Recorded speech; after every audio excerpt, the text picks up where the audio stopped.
Thank you. Thank you for the opportunity to speak to you in this important time. And Linda Duncan and Rachel Notley, I acknowledge them as the most powerful women in this country. So there. I'm here to bring a message on behalf of the Aboriginal women in this country. I have been cited at the United Nations as a human rights defender. And as a result of that, I wrote to the then Minister of Foreign Affairs, saying and stating that Aboriginal women live in a country that is hostile to their very existence. And this is proven by every single statistic you ever want to look at. The fact that there are over 600 women, way over 600 women murdered, and no one charged, or very few charged in this country of Canada, which is supposed to be compassionate and caring. They care, but not for Aboriginal women. So the Institute for the Advancement of Aboriginal Women declared the decade of difference because of the indifference. The indifference of Canadian public, of Canadian forces, the Canadian people are indifferent to the deaths of our women. And with this inquiry by the United Nations, I believe that Canada will be shown, finally, for the way they act towards the most vulnerable in this country. And this didn't come about by accident.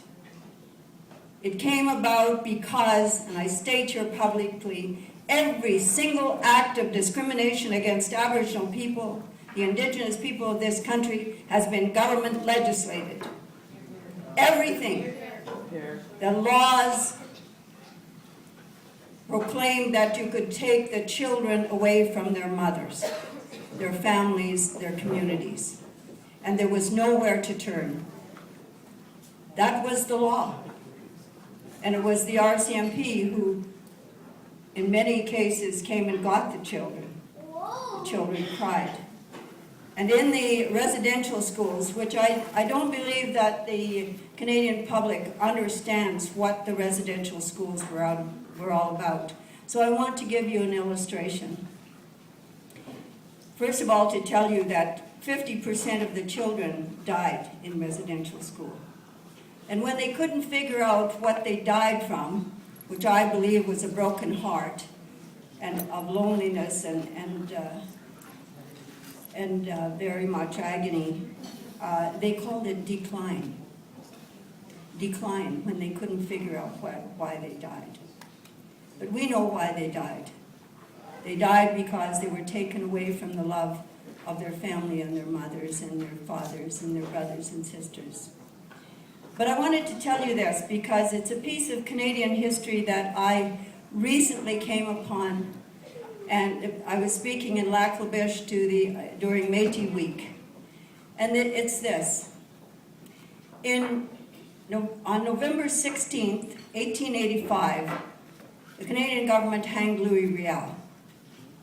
2 weeks later, they hanged 8 Indian leaders and warriors. 8 of them.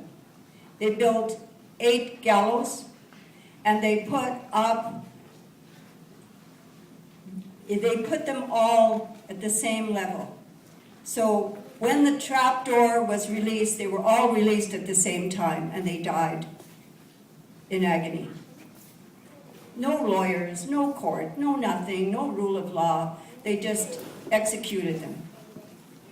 And that's bad enough, but I want to tell you that the children from the residential school were brought to the execution because they wanted to teach them a lesson. These are Christian residential schools that wanted to teach our children, our babies, a lesson. When I tell you that this happened, I hope, gives you an idea of the diabolical approach that was done by the Canadian government and by its officials to annihilate the Indigenous people of this country. People should be shocked,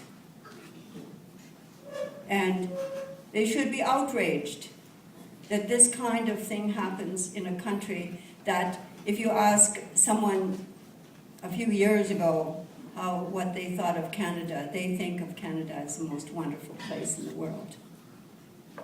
It is for some people, but it isn't for the people whose land was stolen. And I often wondered why the kind of attitude, the hatred towards Aboriginal women and the hatred towards Indigenous people exists.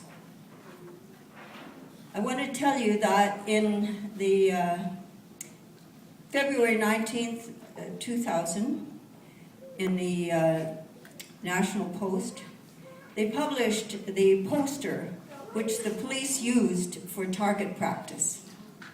This poster, which by the way is not supposed to, there should be no human being portrayed in the poster, but it was the picture of an Aboriginal woman.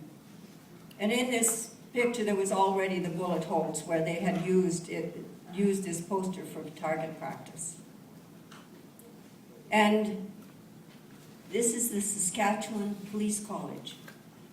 This is not an individual, this is a Saskatchewan Police College doing this.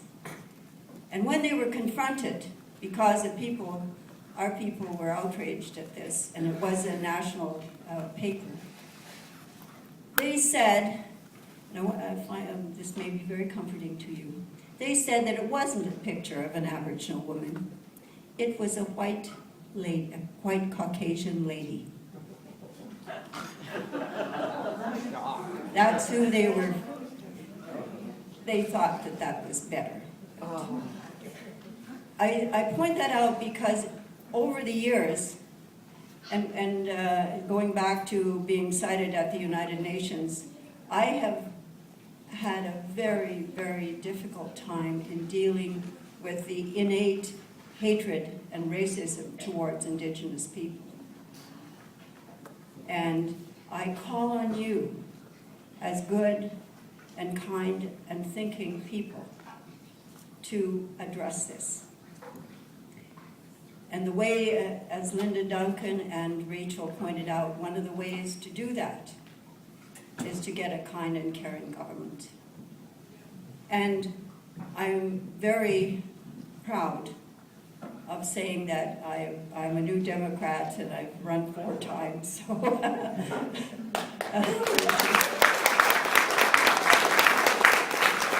in this province, there is no advisory council.